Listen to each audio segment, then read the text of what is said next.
Hello friends, স্বাগত জানাচ্ছি আরো একটি নতুন ব্লগে। আজকের ব্লগ কন্টেন্টে আমরা যাকে উপস্থিত পাবো, আসলে সে একটু দুষ্টামি করতেছে। সে আমার কাছে এখন আসতেছে না, ভিডিও করবে বলে আজকে মনে হচ্ছে না। তারপরও চেষ্টা করতেছি, দেখি কোনোভাবে তাকে আয়ত্তে আনা যায় কিনা। কাঙ্ক্ষিত ব্যক্তি ভিতরে আছে, মনে হচ্ছে দুষ্টামি করতেছে। দেখি তার কি অবস্থা, কি করতেছে। বাবা কি করো, কি করো? আজকে অত্যাচার হইতেছে একজনের প্রতি, ভিডিও করবে না। দৌড়তে দৌড়তে দৌড়তে এদিকে রাখো। বাবা ল্যান্ড করছে। ওমা ওমা, গুলি করে না। কি করে ওই যে?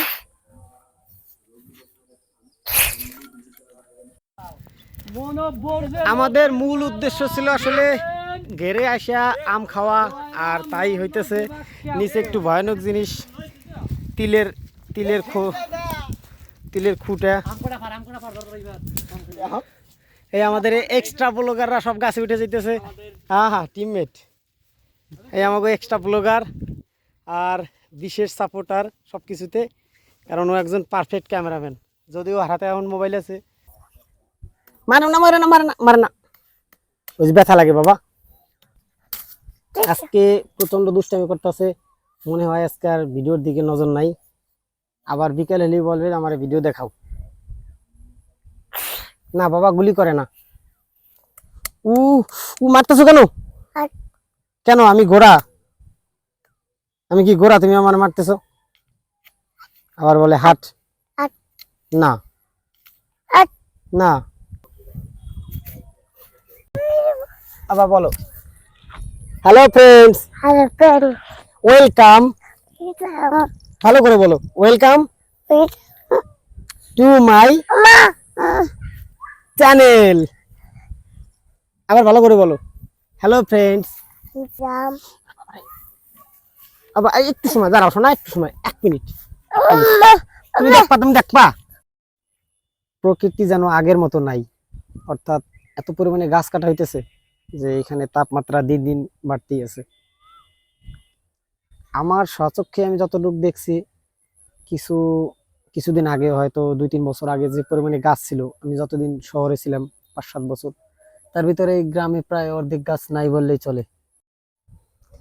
গ্রামে থাকার পরেও আসলে আমাদের খুবই কষ্ট হইতেছে, কারণ এত বেশি তাপমাত্রা, এটা বলার মতো না।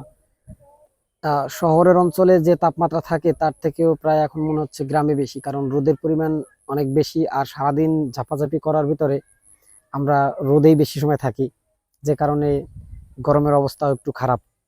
আর আবহাওয়া আগের থেকে অনেক খারাপ হয়ে যাইতেছে।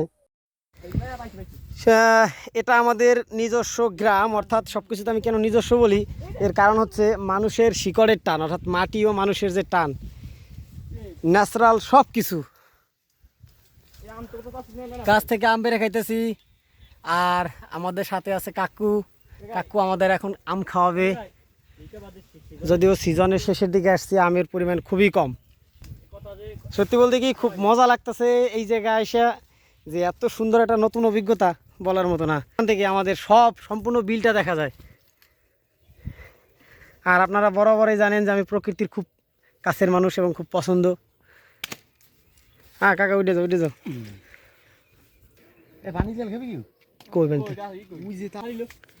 হ্যাঁ বন্ধুরা, এখন আম খাইয়ে এরপরে যাবো পানি তেল খাইতে। আসলে গ্রামে যতদিন ধরে আছি, মজাই মজা। গ্রাম আসলে মজার জায়গা।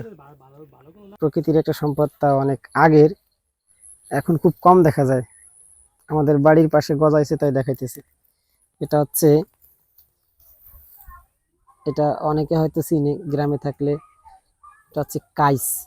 কাইস, এটা দিয়ে মালা গাঁথা যায়, প্রচুর শক্ত থাকে। সম্পূর্ণ যখন পেকে যায় একেবারে কালো কালো রঙের আকার ধারণ করে। আর এখন তো কিছুটা হলুদ লাগতেছে দেখতে। এইসব জিনিসগুলো এখন বিলুপ্ত প্রায়, অর্থাৎ এগুলো নাই। এগুলো শস্যের ভিতরে প্রচুর পরিমাণে পাওয়া যেত। এটা খাওয়া যায় না, মালা গাঁথার জন্য। প্রকৃতি আমাদের থেকে বিদায় নিতেছে, এটা বোঝা যায়। কারণ যেসব সংকেতগুলো আসতেছে সেগুলো আসলে আমাদের জন্য মোটেও ভালো নয়। আপনারা যারা শহর কেন্দ্রিক তাদের হয়তো গরমের অত্যাচারে সহ্য করতে পারতেছেন না, কিন্তু আমরা যারা গ্রামে থাকি তাদেরও কিন্তু একই অবস্থা, প্রচুর পরিমাণে তাপমাত্রা।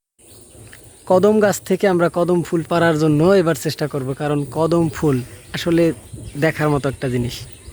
আমাদের গ্রাম অঞ্চলে যে জিনিস থাকে এর ভিতরে কদম ফুল, শিমুল ফুল এগুলো খুবই সুন্দর। হ্যাঁ, সাবধানে দেখিস বাড়ি পড়িস না।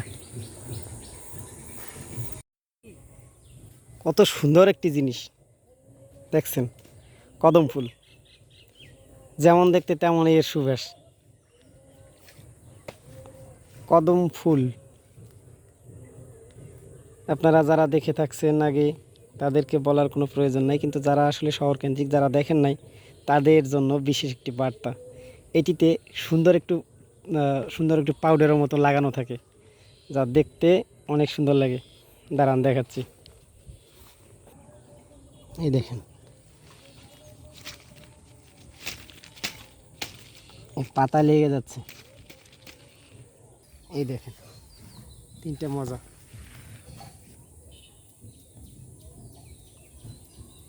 এটাকে বলা হয় জ্যাগলি।